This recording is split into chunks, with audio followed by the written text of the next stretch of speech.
My name is Jasmine, and I'm creator of the brand Classic Jasmine.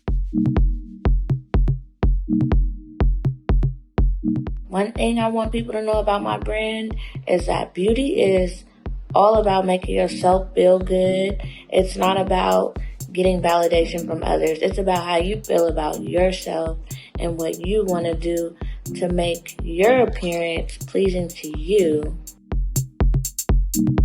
I'm most unapologetic about expressing myself and encouraging others to do the same.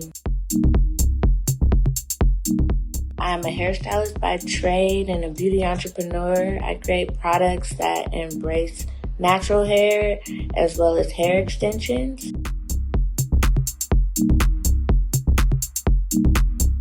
My brand means everything to me. It's enabled me to take care of my family, create jobs, inspire others to start their own brands, travel and see new things.